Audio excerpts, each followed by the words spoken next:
right, well, it's time to check in on the economy. You know, I think we talk about this pretty much every day. Bidenomics. Terrible plan. Whoever thought putting your name on the economy was a good idea should be dismissed from their job. Because every time the economy sneezes or the Fed does something or interest rates go up or inflation increases a little bit, you get blamed for it. Nick Hopwood joining me now, certified financial planner, founder and president of Peak Wealth. He's not being blamed for anything, to be clear. Nick, good to see you. Good morning, Steve. Thanks for having me. Greatly appreciate you being here. All right, so in the break there, you mentioned there's this get-together, the Jackson Hole Summit. Is that what you call it? Jackson Hole, Wyoming, where the Fed gets together. Interesting that they picked the wealthiest county in America to have their little get-together. It really shows a connection with the ordinary folks, doesn't it? I didn't realize that, but they've been doing this Jackson Hole Summit annually for decades now. So the idea is not whether or not they're going to raise rates or hold rates steady this week. It's a matter of dictating forward future guidance. Well, what does that mean? What is that? And yeah, Jackson Hole, Wyoming is the wealthiest county. To be fair, a vast majority of the county is federal land and not private land, so land is at a premium. But then the people that are there have the biggest, wealthiest, chalets and palaces in America. That's a fact. Interesting place for them to meet. Makes sense to me. But what does that mean, what you just told me? Well, obviously inflation has come down from 9% to 3% over the last year, which is great. But the last little bit has been sticky. So the Fed's goal is to be at 2%, and we kind of stalled here at 3%. So we're looking for guidance. Are they going to hold the rate steady and see what happens? Or are there more rate hikes coming next month? So what do you think? Honestly, I don't think America's ready for another rate hike. The best mortgage rates I'm seeing now are over 7%. And I just see those pop up. I'm not looking for a mortgage. They just pop up on, when you're going through looking at news feeds and so forth. So the best rates for mortgages are 7%. The best rates for car loans, higher than that. The best rates on credit cards, I think the best I saw was like 13.5%, 14%. I mean, this hurts people, doesn't it?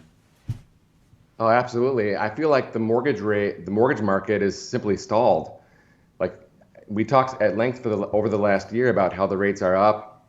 And if you have the same size mortgage, but you go from a 3% to a 7% mortgage, your payments are hundreds of dollars extra per month.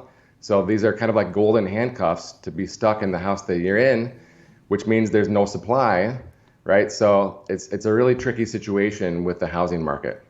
Yeah, really tricky situation because, I know a couple of people that just got into the housing, they're looking for a new house now. Circumstances are what they were. And that kind of interest rate prevents people from being able to go get the house they need or the house they want. They're stuck in a renter's market, which is tough too. Rents are high as well, aren't they? Yeah, we have about 30 rentals in my family, and we're raising the rent. So people that are moving out, they're paying $9.95. We're having no trouble re-rent them for $1,200 or $1,250 a month, and that's just the going rate. Yeah, that's just the going rate for a standard apartment. So, all right. So you got the market. Looks like it's been pretty steady for a while, right? Investment's been pretty decent. I watch now and then. I don't look at my portfolio daily because it would just make you go crazy. But I look from time to time and I check in. Looks pretty steady. Is that what I should expect?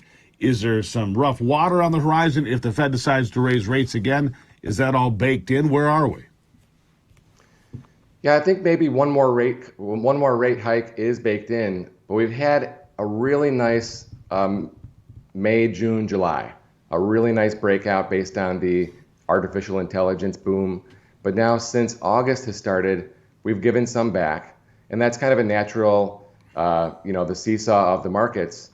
But when we look forward, I think it's all about inflation, and we're back to the Fed and what they say in Jackson Hole. Yeah, Jackson Hole. I wonder what they eat for lunch in Jackson Hole. I'm just curious. I'm sure it's a nice catered lunch. And Steve, Yeah. here's the other trick with what the Fed has to deal with. If you look at the Atlanta Fed GDP now number, it just came out at 5.8%. So we've been moving along at these 2% GDP rates. All of a sudden, we have this surge at 5.8, and it just seems a little unbelievable that we would accelerate given the fact that the Fed is trying to slow things down. Well, here's the other thing about the GDP.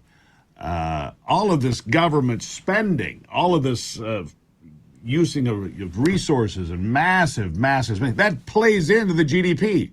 So all of this massive overspending, this reckless spending that I would call it, and so would many others, that pushes your GDP higher. It's an artificial measurement in that regard. And so therefore there could be some false indicators in there, couldn't there? You're right. You know, the deficit is going to be 1.7 trillion this year. Obviously, the government is spending a lot. It's 10% growth year over year, so that does contribute to the GDP growth. You're absolutely right. You know, but when I think about the government and government spending, the fall is going to be an interesting time period because, you know, we're looking at the budget for next year, and now that the Republicans have the House, you know, they're going to be demanding less spending, and they're going to threaten with a government shutdown. And let me ask you this. Another big headline on the horizon are the BRICS nation. Let me see, Brazil, Russia, India, China, and South Africa, the BRICS nations, planning to roll out a new currency backed by gold this week. This week, a new world global currency, they call it, backed by gold and tangible assets. What impact?